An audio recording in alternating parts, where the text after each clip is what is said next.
Hola, ¿qué tal? Espero se encuentren muy bien ustedes y sus familias. Les habla pues el docente Alex Ramírez, docente de Sociales, Ciencias Económicas y Políticas de la institución. Me complace saludarlos de nuevo. Ya hace mucho tiempo que no hablamos.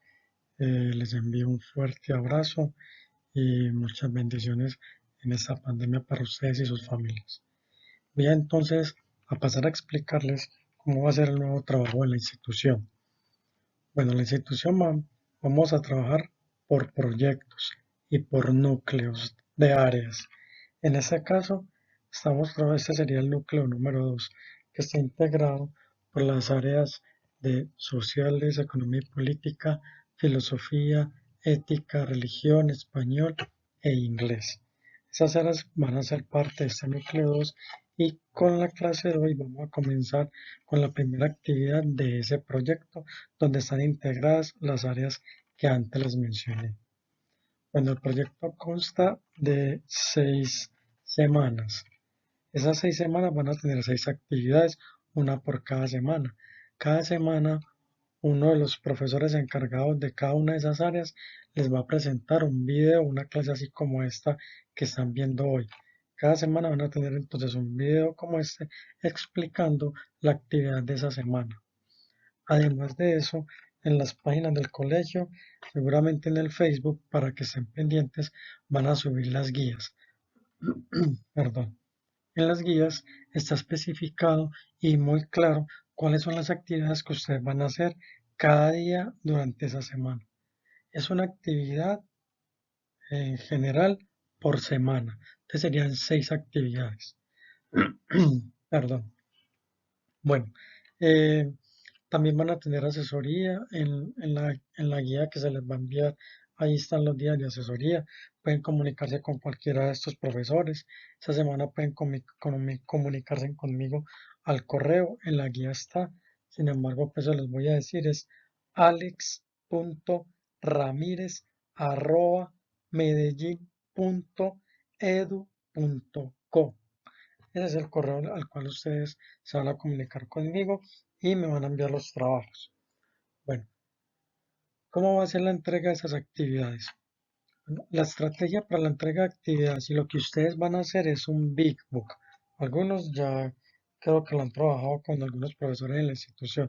Es como un libro grande que ustedes van a crear y ahí van a hacer las actividades que cada semana les vayamos a solicitar para darle continuidad al proyecto.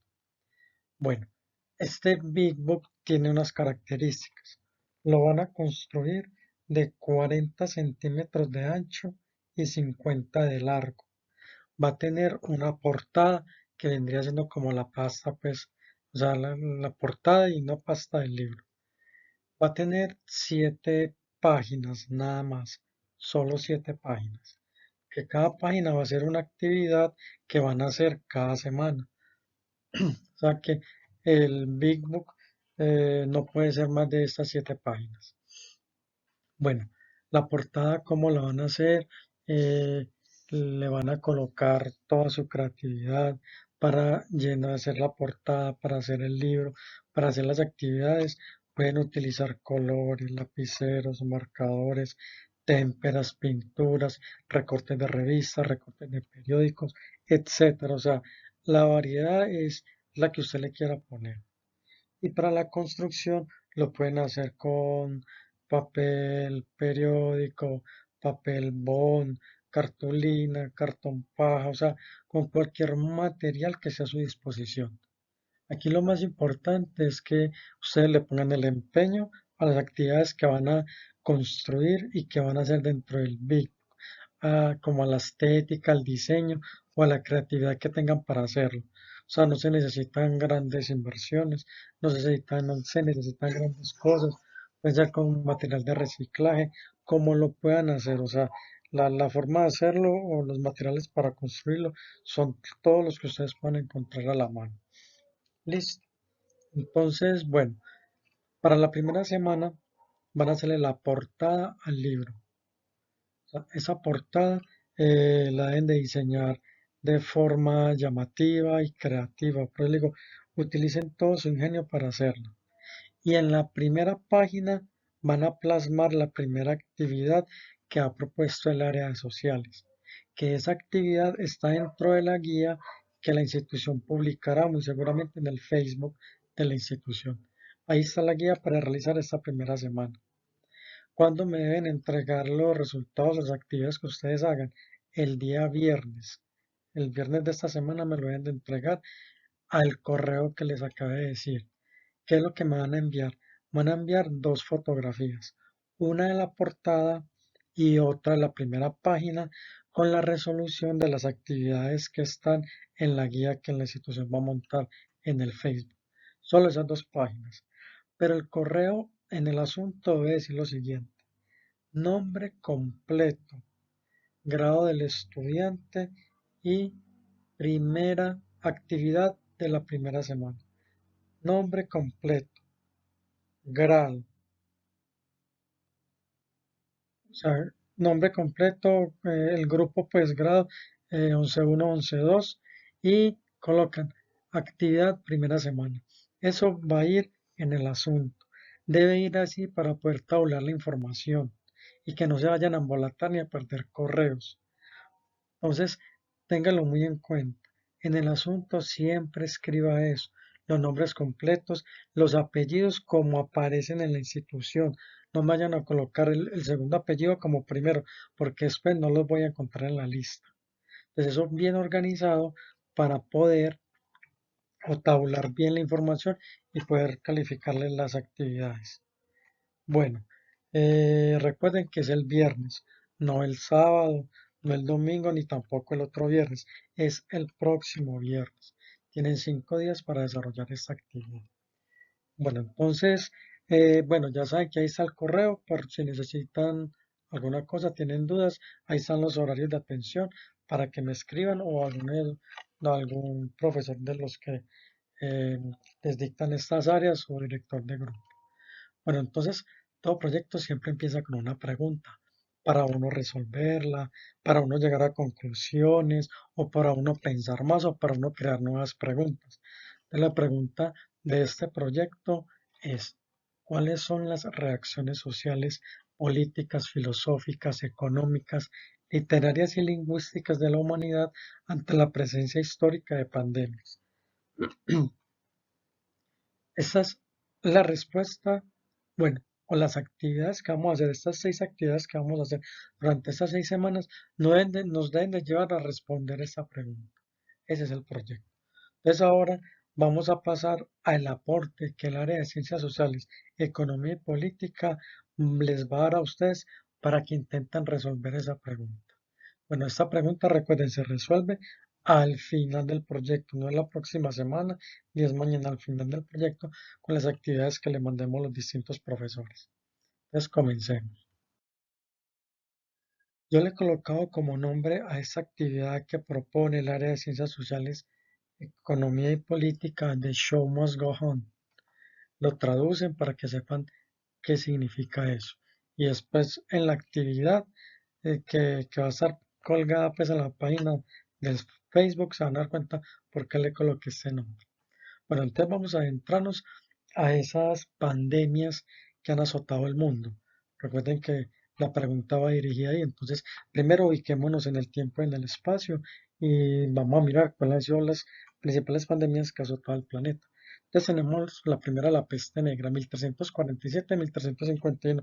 Y estoy muy seguro que aquí la mayoría de los estudiantes a los que le di en séptimo recuerdan ese tema, que sí hablamos bastante. Fueron 200 millones de muertes. Recuerde que Colombia tiene como entre 50 y 60 millones de habitantes. Y aquí estamos hablando que en 1347 a 1351 hubo 200 millones de muertes. Eso es muchísima gente. Se le considera la pandemia más mortífera y con el impacto más duradero en la historia de la humanidad. Se cree que el brote comenzó en Asia Central y desde allí pasó por la ruta de la seda para llegar a la península de Crimea. La ruta de la seda era una ruta de comercio que había entre China que atravesaba como todo el continente asiático para llegar a Europa. En 1343 fue pues como cuando comenzó los primeros brotes de esta pandemia. alojada en las pulgas de las ratas negras. Se esparció por toda Europa usando como medio de transporte los barcos mercantes. Las estimaciones más conservadoras sostienen que mató el 30% de la población.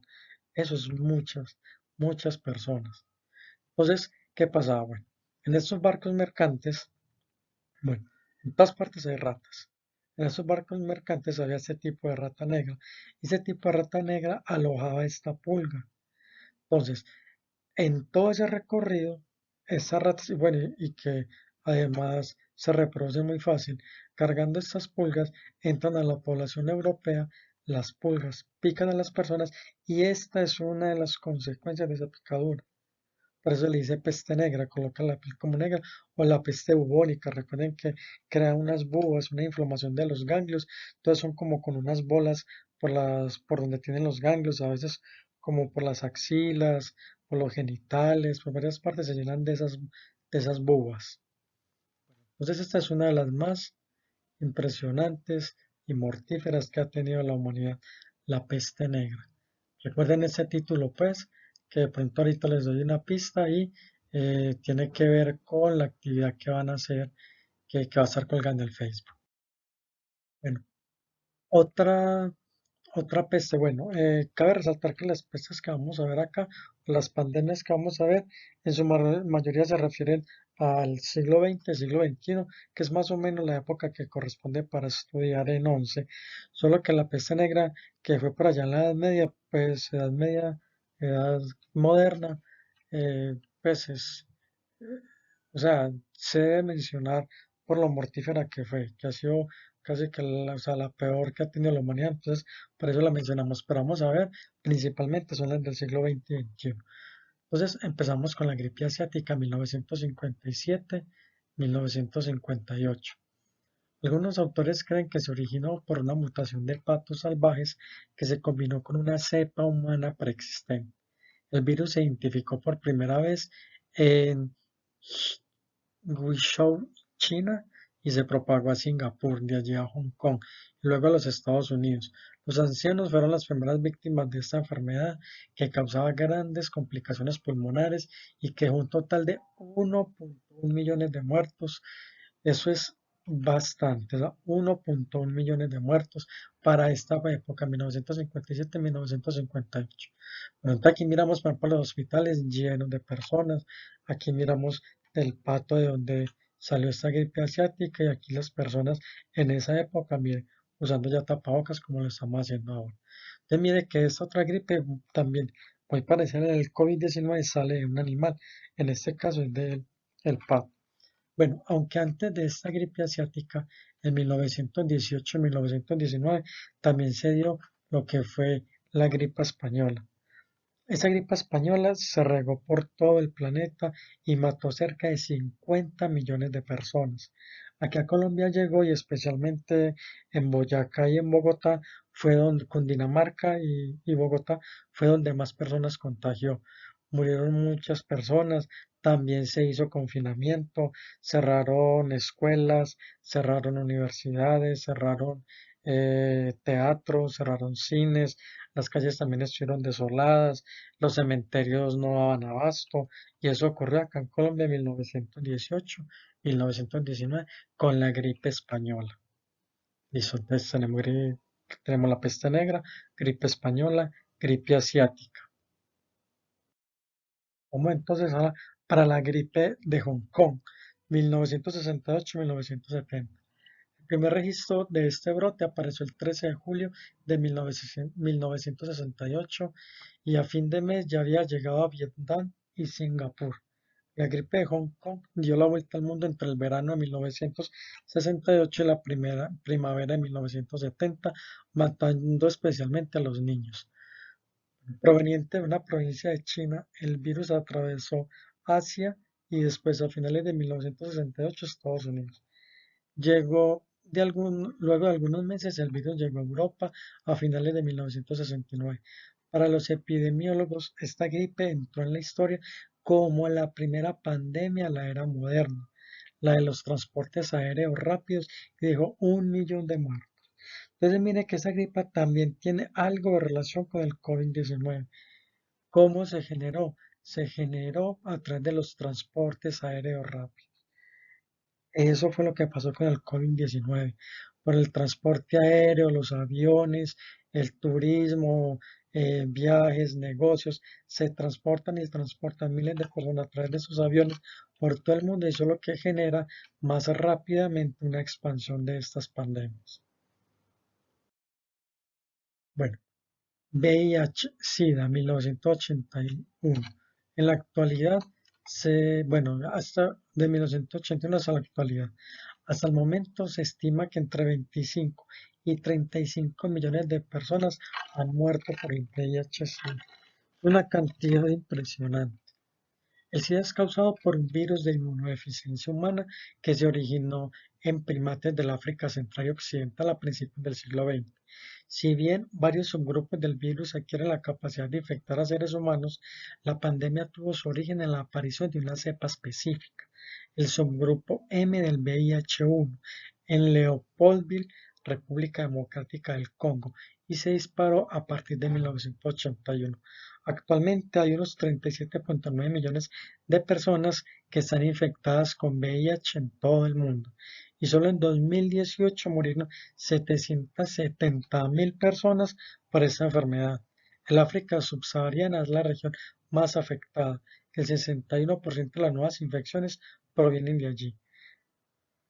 Bueno, esta enfermedad es letal, o sea, es una enfermedad que casi no se habla, es más bien silenciosa, pero es mucho, o sea, hay muchísimos más contagiados de VIH que del COVID, y de eso, pues normalmente casi no se habla.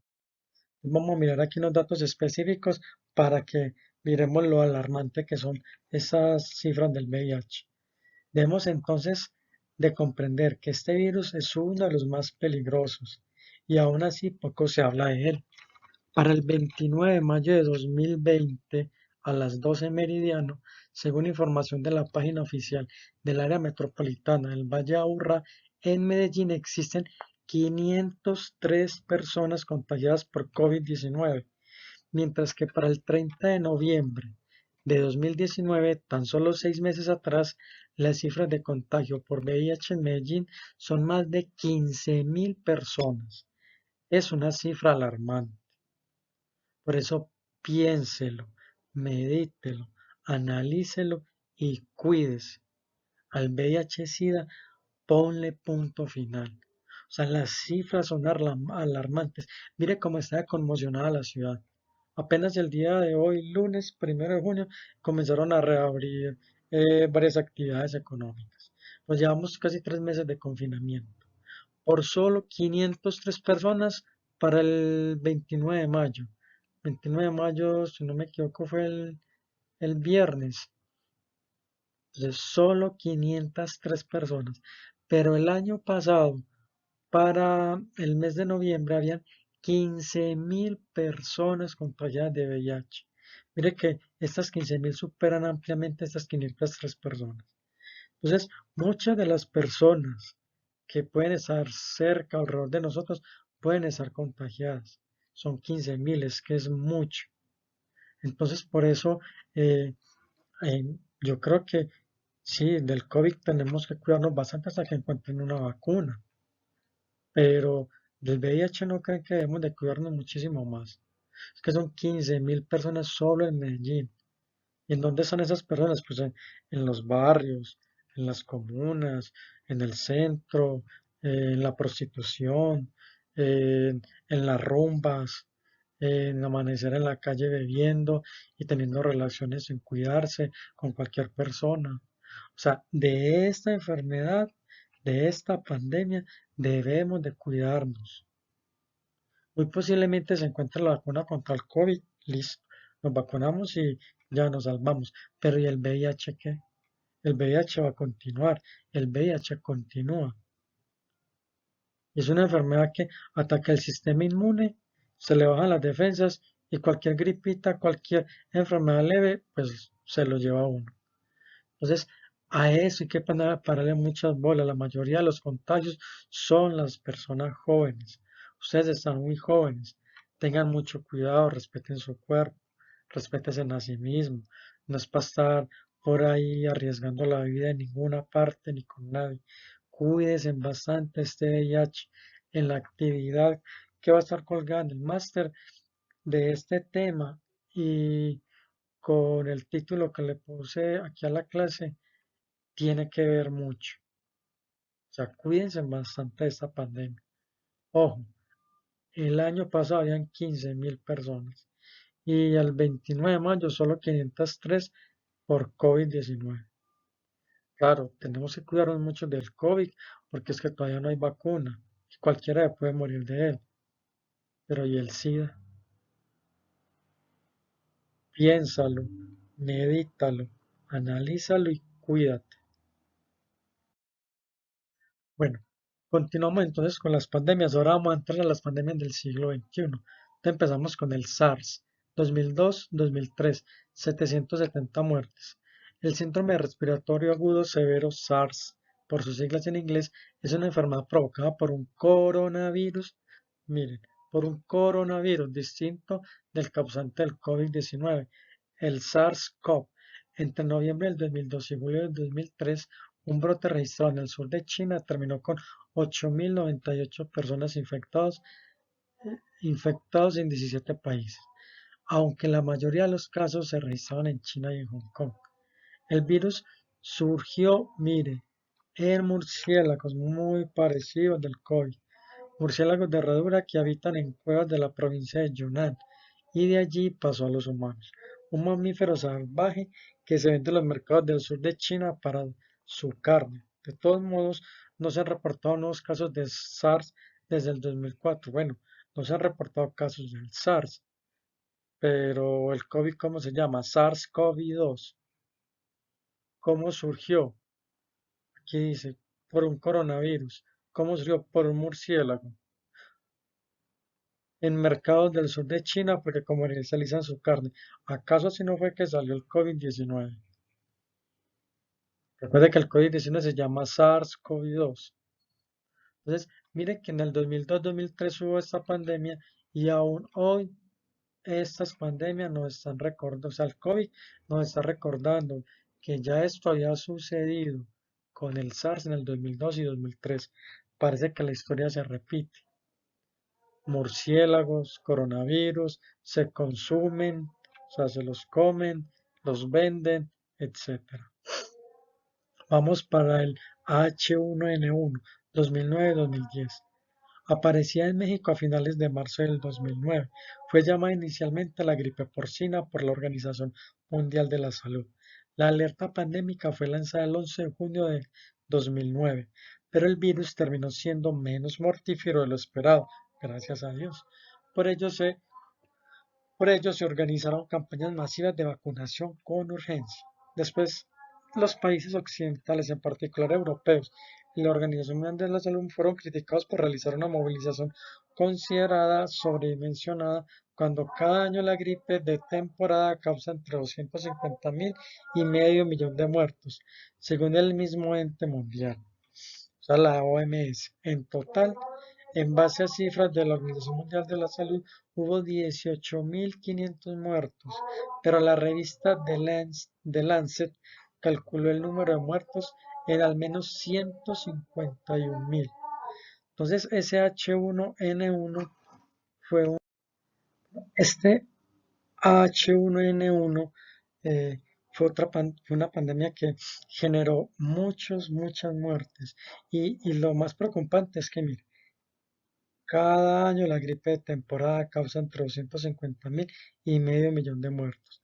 O sea, ya se encontró la vacuna para el H1N1. Sin embargo, sin, sin embargo, la, o sea, sin embargo, o sea, además de que hay vacuna y toda la cosa, sin embargo, sigue matando gente. H1N1. Entonces, tenemos pues que hay pandemias con las que seguimos conviviendo. Mire, el SARS, que pues ya ahora se llama, ya no es SARS-CoV, sino SARS-CoV-2. La H1N1 todavía sigue causando muertes. Bueno, vamos para el ébola en África Occidental 2013-2016. Por ahí hay una película en Netflix o el que la pueda ver, que tiene que ver con esta pandemia allá en África.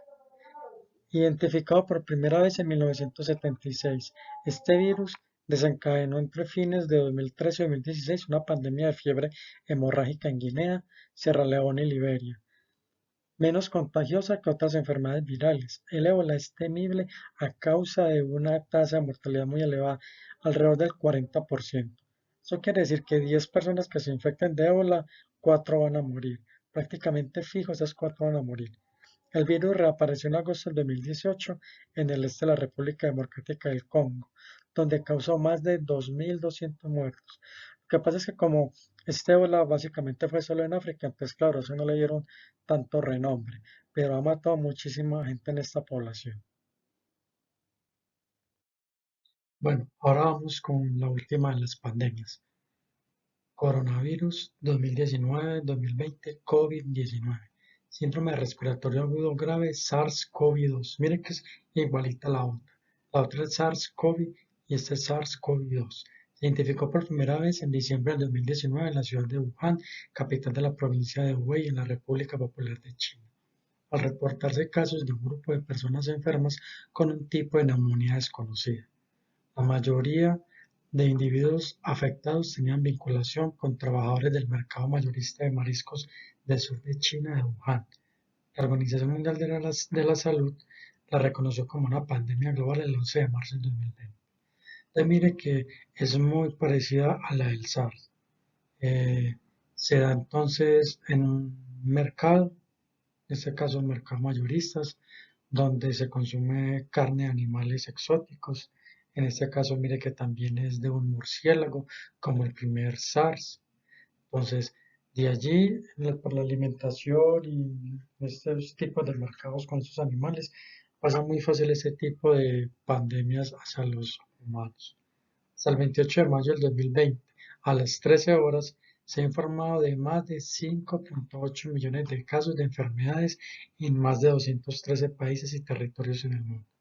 Los 5 países con mayor número de infectados son Estados Unidos, Brasil, Rusia, Reino Unido y España, con más de 359.791 muertos.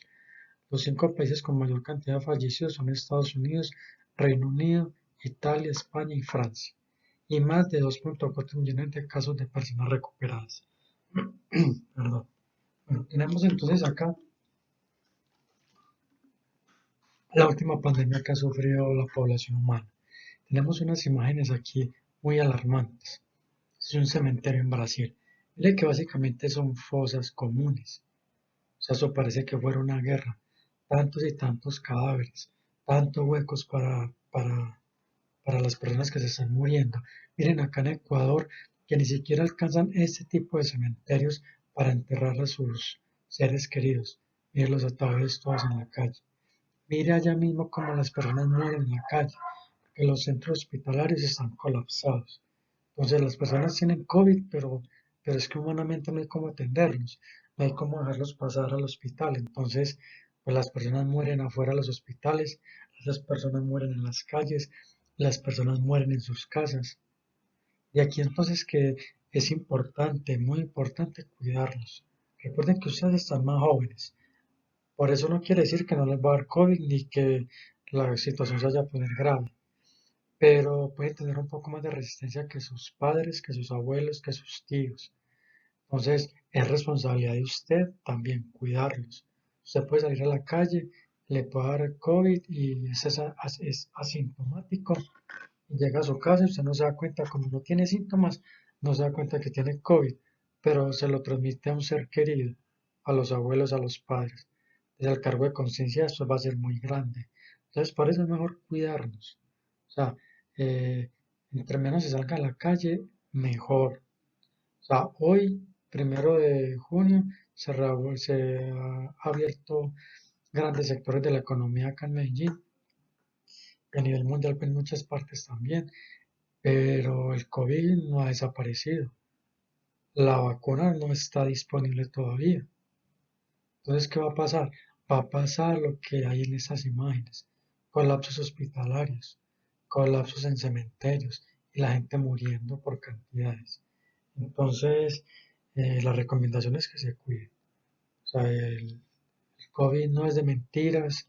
Esas pandemias que han sucedido en la población humana eh, son una realidad de lo vulnerables que podemos ser físicamente. Entonces vamos a cuidarnos.